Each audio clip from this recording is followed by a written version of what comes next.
The Senate will come to order. Will the clerk please call the roll? Senators Baisley, Bridges, Excused. Senator Bridges, Excused.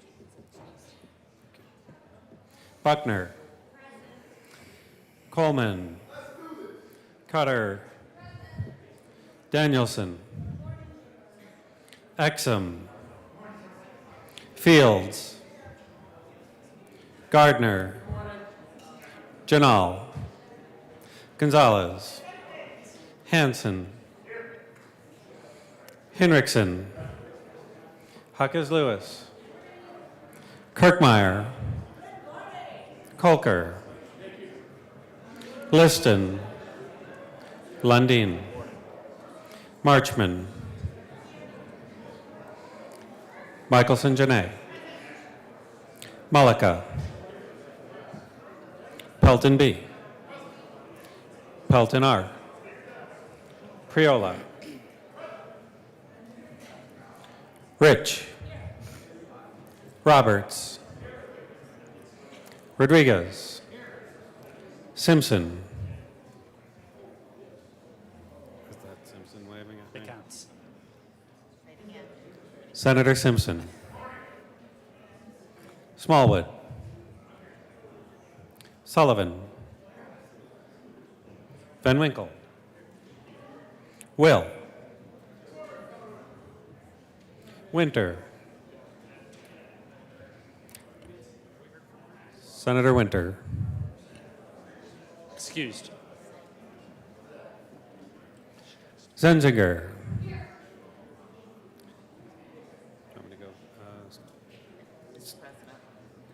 Mr. President. Here.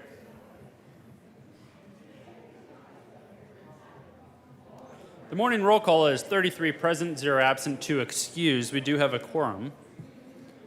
Senator Marchman. Is she not? Would you please lead us in the Pledge of Allegiance? Yes, thank you, Mr. President. Please rise. I pledge allegiance to the flag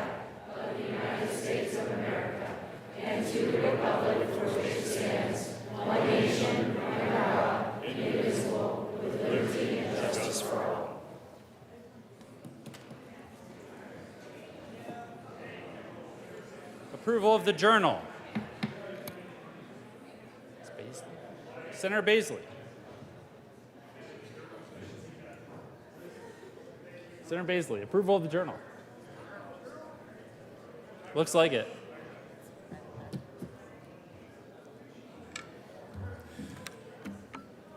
Senator Baisley. Thank you, Mr. President. Mr. President, I move that the Senate Journal of January 26, 2024 be approved as corrected by the Secretary. You have heard the motion. All those in favor say aye. Aye. Opposed, no? No. The ayes have it, and the motion is adopted. Senate Services. January 29, 2024, correctly printed Senate Bills 101, 102, 103, and 104, correctly engrossed Senate Bills 29 and 30. Message from the House. January 26, 2024, the House has passed on third reading and transmitted to the Reviser of Statutes, House Bills 1032 and 1020. Message from the Reviser. We herewith transmit without comment House Bill 1020 and 1032, January 26, 2024.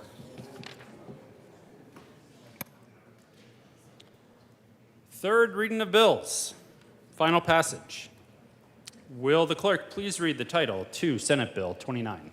Senate Bill 29, Senators Gonzalez and Rodriguez, Representative Amable, concerning a study of how to measure the effectiveness of the criminal justice system using metrics other than recidivism. Senator Rodriguez. Thank you, Mr. President. I move Senate Bill 29 on third reading and final passage and ask for an aye vote. Is there any discussion? Senator Gardner.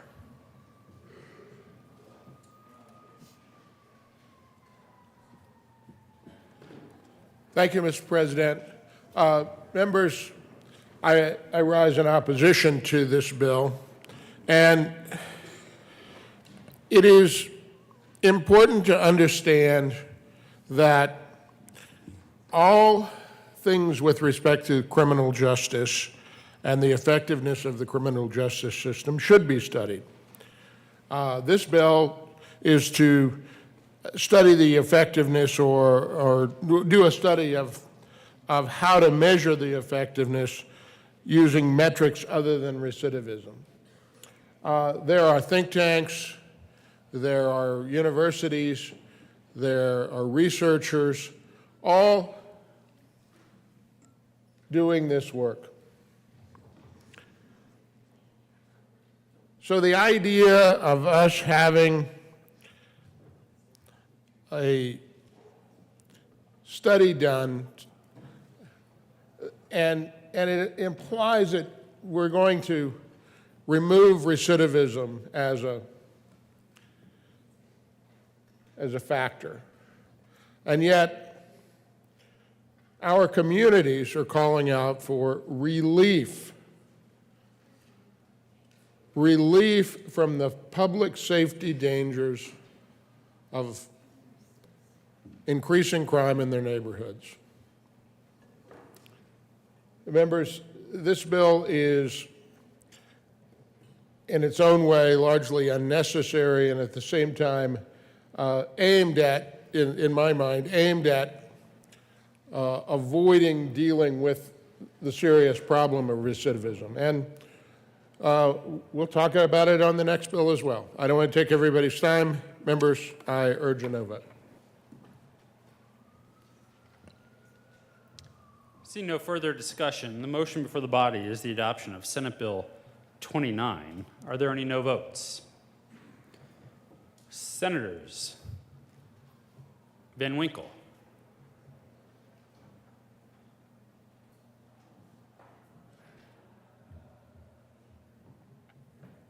Will, Baisley,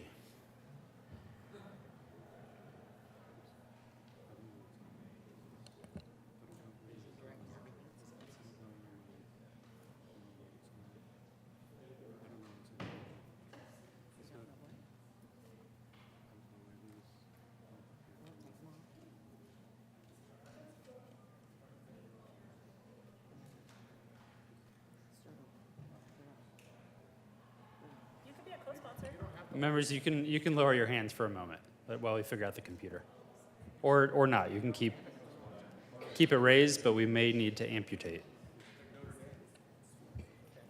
Good. Okay.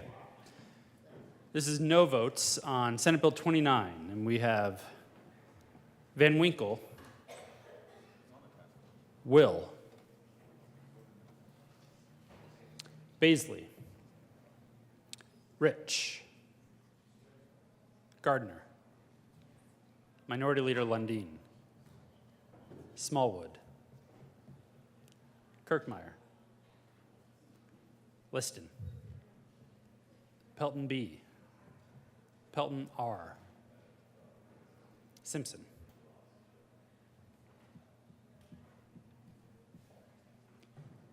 With a vote of 21 ayes, 12 noes, 0 absent, to excuse Senate Bill 29 is passed. Co-sponsors, Senators Coleman, Exum, Danielson, Hansen, Michelson Janae, Kolker, Fields, Marchman, Hinrichsen, Cutter, Priola, Buckner.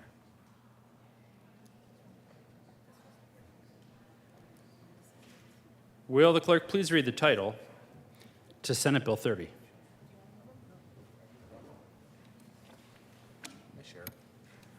Senate Bill 30, Senators Rodriguez and Gonzalez, Representatives Amabile and Martinez, concerning creating a working group to develop a definition of recidivism. Senator Gonzalez. Thank you, Mr. President. Colleagues, I move Senate Bill 24-030 on third reading and final passage and ask for an aye vote. Is there any discussion? Senator Gardner. Thank you, Mr. President. Members, this bill is grounded in the notion that the current definition or definitions of recidivism are too simplistic. Currently, recidivism really is defined as a person's relapse into criminal behavior, often after the person receives sanctions or undergoes interventions for previous crime. That was testimony in the interim committee about this bill. We could easily define recidivism out of existence simply by extending the time, or shortening the time, rather. It'd say recidivism is measured by the numbers of offenders, former inmates, who return to the system within 6 months. That would be extreme, and you could say, well, that would never happen. You could cause it to go higher than the 44% or whatever very high number we have currently by moving it out to 10 years or so. There would be some fall off. When we typically hear these kinds of bills concerning recidivism and reduction of recidivism, as well as reports from various agencies discussing recidivism, we're given the context of what measure they're using. And I think that's fine. I mean, the complaint, I think, is, well, every department uses a different definition, and we ought to have a common definition across departments. Well, maybe not. Maybe not. Maybe recidivism for purposes of rehabilitation might be measured in one way. Recidivism for the purposes of return to prison might be measured in some other context. This is best left to each and every bill and a discussion of each and every bill and the efficacy of the bill in the face of whatever the factors are and what the bill is trying to do, hopefully reduce recidivism. I won't belabor the point, members. It seems to me that 7 mostly gubernatorial appointed, and in all instances, I believe, members of the majority party appointed members of a working group, to somehow find a common definition, which if it were legislated next year, I would say almost immediately scholars would come to our committees and say, you know, the state definition of recidivism is outdated, or it was chosen, but it's the wrong one, and it would be subject for further debate. This bill won't end the debate, and it won't necessarily get to the problem of recidivism. It'll just become a vehicle for views about recidivism. Do we make it go down by defining it out, or can we drive it up by defining it in a broader context? I ask for a no vote on Senate Bill 30. Further discussion. Senator Gonzalez. Thank And you. Senator Gonzalez, sorry, prior to that, will the clerk please add Senator Winter to the roll? Senator Gonzalez. Thank you, Mr. President. I appreciate the comments from the good senator from Colorado Springs. In the last bill, the argument levied against that was that we shouldn't actually collect more data. The argument about this bill is that we should have comparisons across departments of apples and oranges, and we should be able to say, well, they're both fruit, so that's good. Wouldn't we be better served as a state in having nuance and specificity, particularly when we're talking about people who have committed crimes, who are re-entering society? Shouldn't we be able to say, across a common definition, across a common set of departments, across everyone in this state, that yes, our recidivism rate is X, and not X on this set of information and Y on that set of information and Z on that set of information, but across departments. If you believe that we actually should have nuance and specificity when we are talking about the recidivism rate of people who have committed offenses in this state, vote yes on this bill. I ask for an aye vote. Thank you. Seeing no further discussion, the motion before the body is the adoption of Senate Bill 30. Are there any no votes? Senators.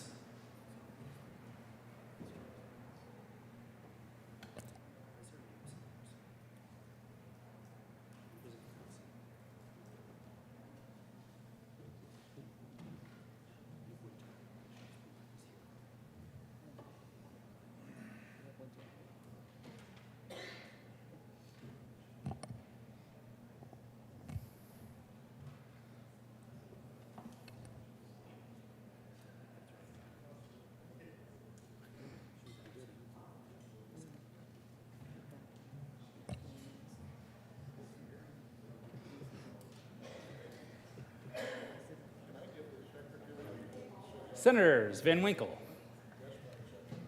Will. Baisley. Rich. Gardner. Minority Leader Lundin. Smallwood. Kirkmeyer. Liston. Pelton B. Pelton R. Simpson.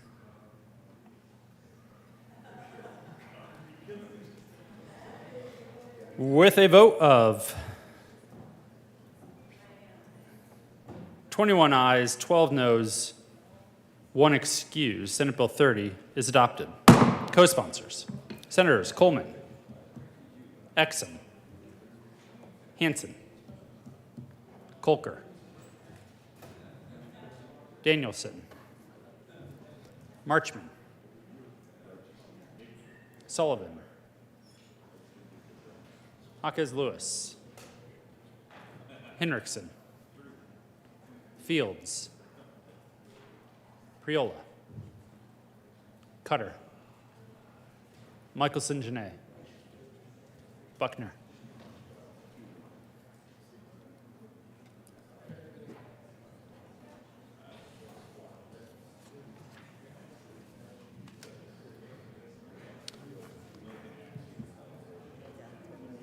Consideration of resolutions. Will the clerk please read the title of House Joint Resolution 1005? House Joint Resolution 1005, Representatives Titone and Weinberg, Senators Bridges and Henriksen, concerning requesting that the Federal Trade Commission facilitate the use of repairability scores that indicate to consumers the repairability of electronic devices. Majority Leader Rodriguez. Thank you, Mr. President. I move that HJR 1005 lay over until Tuesday, June 30th, 2024. That would be January 30th.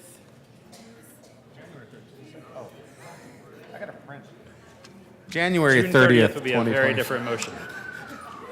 The motion is to lay over House Joint Resolution 1005 to January 30th. All those in favor say aye. Opposed, no? The ayes have it. House Joint Resolution 1005 will lay over until January 30th. Announcements. Senator Roberts. Thank you, Mr. President. Waiting for my colleague from Cheyenne Wells. Good morning, colleagues, and happy 4-H Day at the Capitol. We are joined, you can see along the walls here in the chamber as well as up in the gallery by probably hundreds, over 200 students and 4-H chaperones here in the Capitol today. There are just as many, if not more, over in the House. And so it's my honor to help welcome them to the Capitol. You all have received a stuffed animal on your desk in recognition of the day. The House is doing a joint resolution, which they're doing now, so we won't be able to do it today. We'll adopt this later in the week. But I wanted to take a moment and welcome all the 4-H students and chaperones and community leaders here. 4-H in Colorado reaches over 107,000 youth every single year, which helps them learn valuable leadership skills through hands-on projects in agriculture, health, science, and citizenship. Their accomplishments are supported by over 10,000 adult volunteers in all of our communities. And these youth, we got to spend some time with some folks from my district earlier this morning. They are the future leaders of our state. They're current leaders in their communities and the future leaders of our state, not only in agriculture, but in civic involvement across our communities. So it's my pleasure to introduce them, welcome them. I have personally some students from Jackson County, Eagle County, Routt County, and Grand County in the chamber with us today. I'm sure many of you have kids and adults from your districts as well. Happy 4-H Day. Thank you for all that you do. Thank you for coming a very long way to the state capitol, and we're here to support all the great work you're doing. So thank you so much.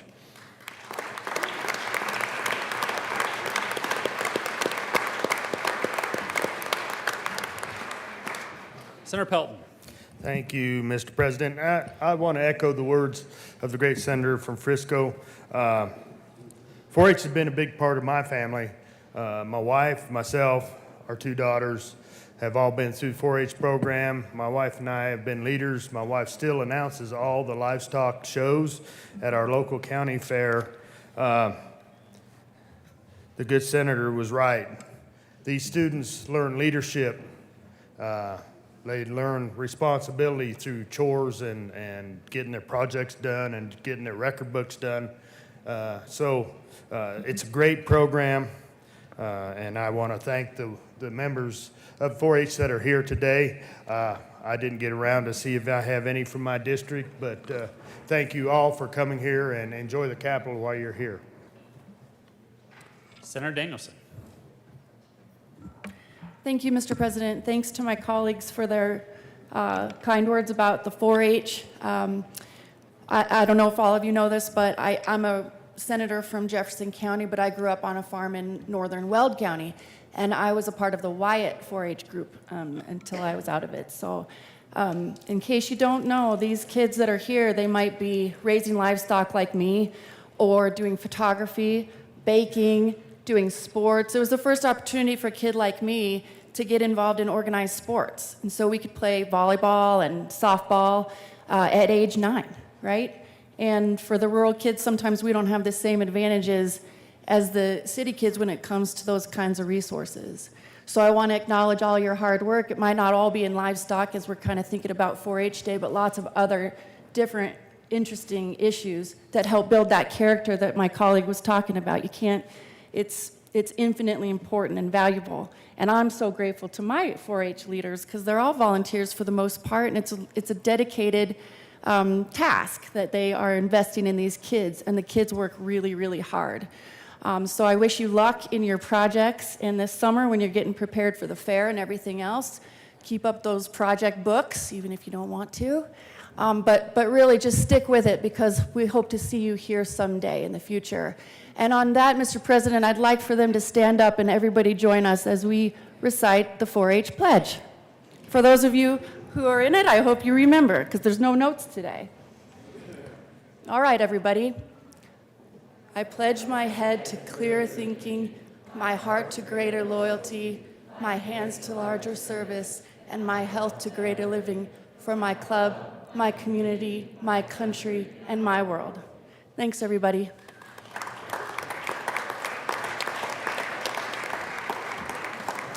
Senator Will. Good job with the pledge. Everything's been said about 4-H. It's a great program. I had the pleasure of meeting 4-H kids from a couple of my counties, from Gunnison and Garfield, who are in here today. So obviously I'm a big backer of 4-H. I've been a 4-H leader myself. So shout out to the 4-H kids. Senator Pelton. Thank you, Mr. President. I just would like to say thank you for coming here today. My daughters, myself, I've been in 4-H. My daughters are wonderful at it. They really work hard. They raise goats. They do sewing projects, and they've made it to state for the last 2 years in a row. So I'm pretty proud of my little girls, just like your parents are proud of you. And I really want to thank every single one of you for being here. So thank you. Senator Beasley. Thank you, Mr. President. Unlike my good colleague, Senator from Newcastle, I don't ride a Longhorn steer in every Monday morning here to the Capitol, but I do want to acknowledge and appreciate 4-H members from Fremont and from Park counties over here on the west side. Thank you for coming, everyone. Appreciate you. Senator Pelton. Thank you, Mr. President. It's that time of week again. Tomorrow, Tuesday morning, we have our weekly Bible study down in the basement, starting at 7:15 with Pastor Dan Fowle. Come down and feed your bellies and then feed your soul. Senator Pelton.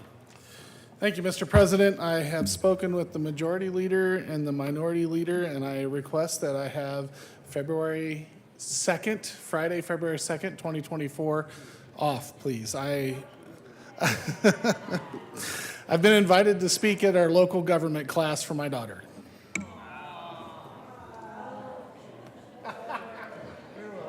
Senator Pelton B will be marked as excused this Friday.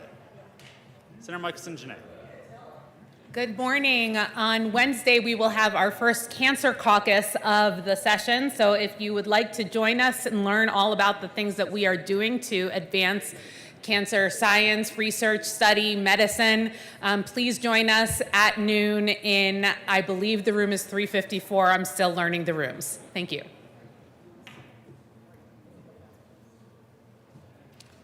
Senator Buckner. Thank you, Mr. President. Senate Education Committee will meet today at 1:30, and we will hear Senate Bill 14 and Senate Bill 34. Senator Roberts. Thank you, Mr. President. May I ask for a moment of personal privilege? Granted. Thank you. We don't just have 4-H students in the room. I have another recognition to make. These are youth from the Western Slope. I want to welcome the West Slope Youth Voice students and chaperones who are sitting with us over on the side. This is a nonpartisan student-led program that conducts peer-to-peer voter registration, educates their peers on issues happening here in our state and across the country, and they have a direct impact on high school-age youth across the Western Slope. As you know, they made a very long trip to be here, so please welcome the West Slope Youth Voice to the Colorado Senate. Thank you.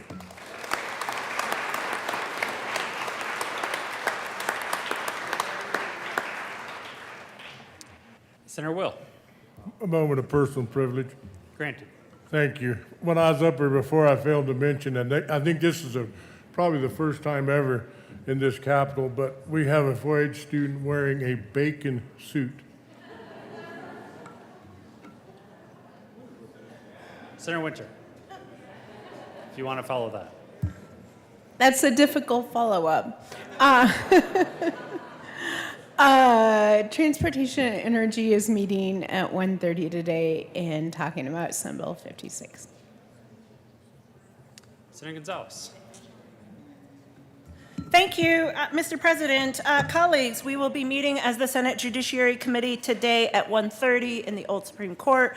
We will be hearing 1, 2, 3, 4 bills, and we will be hearing them in the order presented on the calendar, SB 6, 52, 12, and 58. Thank you.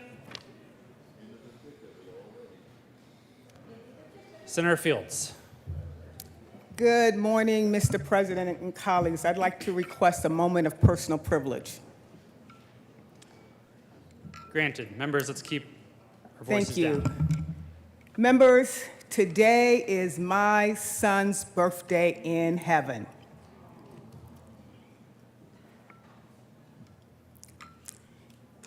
He would be 41 years old, but he will be ever stuck at 22 because he was murdered at 22. This is the last time I get to stand at this podium and acknowledge my son's birthday. But I want you to know that this journey of burying your son is something that you can never, ever imagine. You don't want to imagine it. I did not imagine it.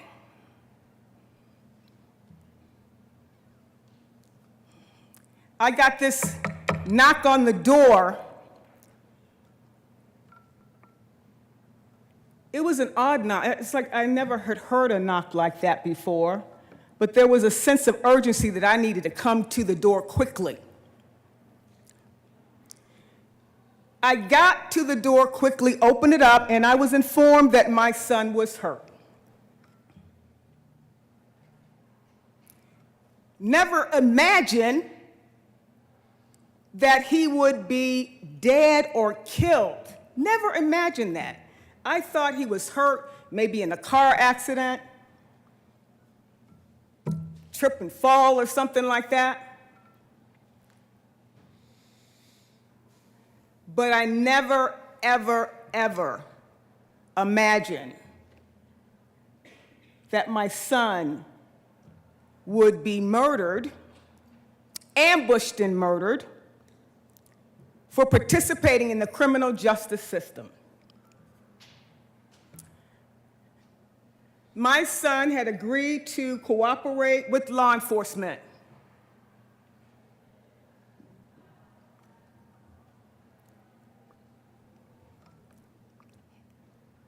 And the defendants had the audacity to kill and shoot him and his fiancée while they were getting ready to go bowling and have some chicken wings before they were trying to have fun. Never would have imagined it.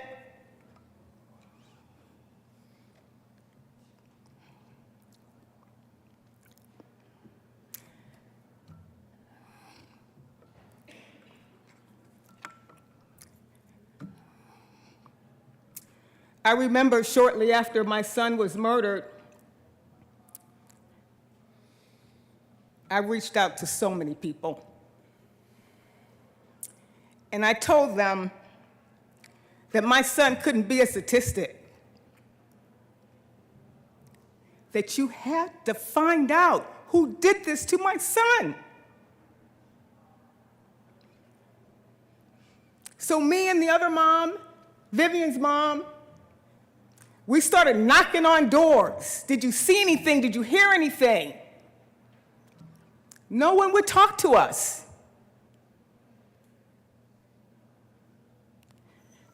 Because they didn't want to jeopardize their life. But we still kept up this campaign, asking for people to tell us what color was the car. We were like going on just trying to find out who did this. And then my pastor, Bishop Asen Phillips, and the associate pastor sat me down, and my pastor held me by my cheeks,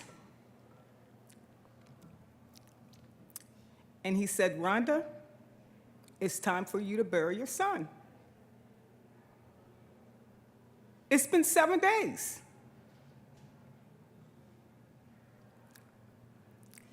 You don't have a badge. Let law enforcement do their work."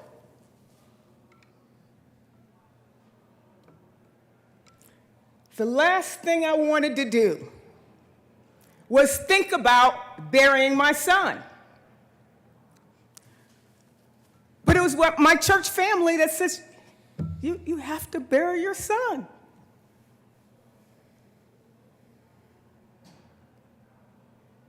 No mother raises their child.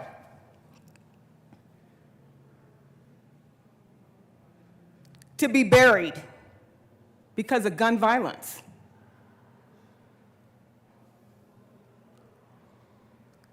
Nobody wants that for your child, for their child. I know I didn't want it for my son. I had invested too much in his promise and his potential. He had just graduated from Colorado State University. Him and his fiancée had plans. He was robbed of those plans. I'm robbed of not ever having the opportunity to see him get married or to graduate with his master's degree or law degree or whatever he wanted to do. I will never have that opportunity. So, the things I never imagined, I was confronted with. It was time to bury my son.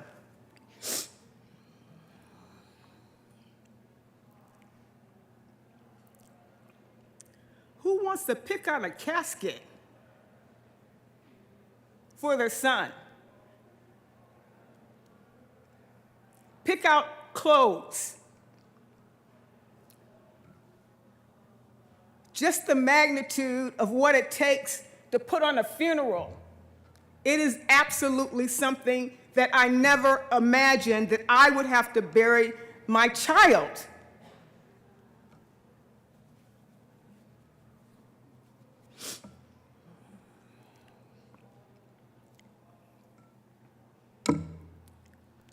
So he's in his casket.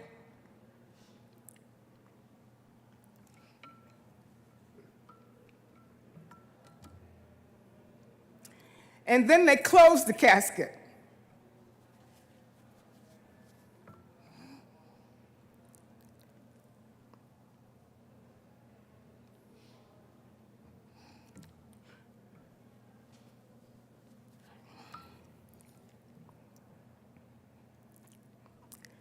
They close the casket.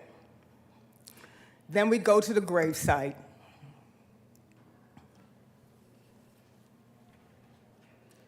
And then I watch the casket go into the ground. Excuse me.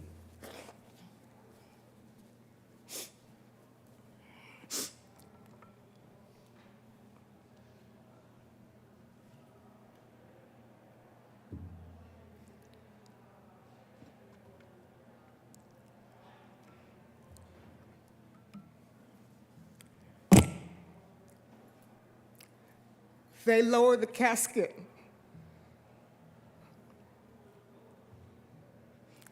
Into the ground. Because it was a double homicide, we lowered 2 caskets. One for Javad and one for Vivian, his fiancée.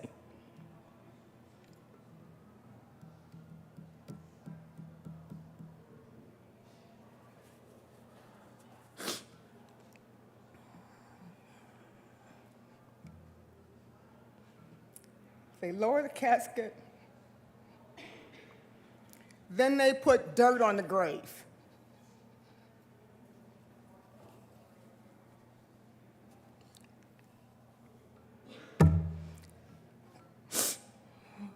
Never would have imagined I had to do all of that.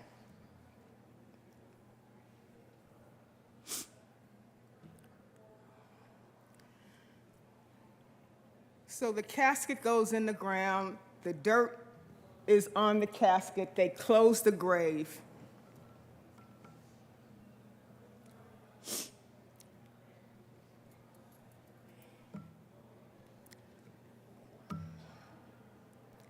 Of course, you slip into darkness because of all of that dirt and all that trauma. It just throws you in a dark place. But from the dirt, roots started to grow.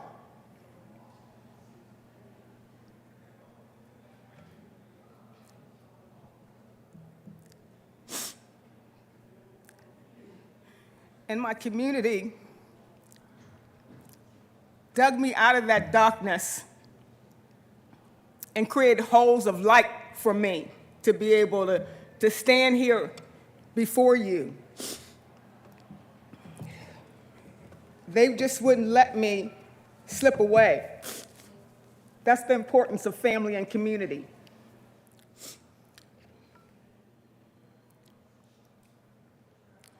So from the roots and from planting the seeds of those two caskets,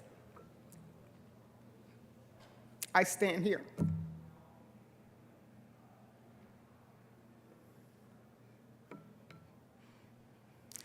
The journey for me has not been easy. But like so many others, moms I've met, I'm not the only one. I thought it was the only one until it happened to me. And then the amount of mothers who have lost their children, it's just a lot. They encouraged me, they motivated me to be their voice for victims. They encouraged me to stand on his grave and not lay in it. So Javad, as you look down on your mama, I want you to know that I am continuing the fight in your light, in your goodness, because he was doing the right thing, but someone was trying to get away with murder, and they didn't.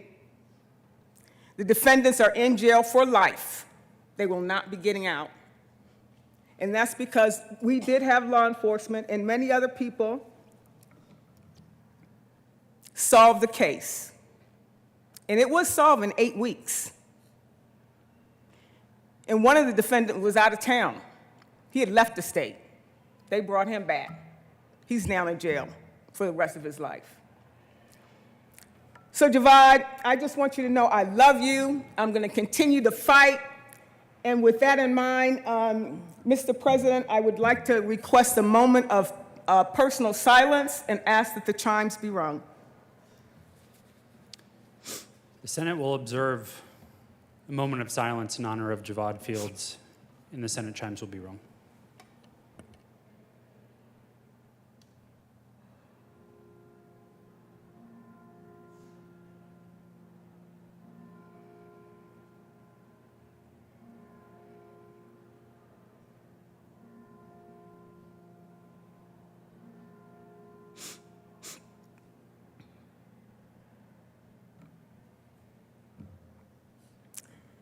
Thank you, Mr. President. Thank you, Senator.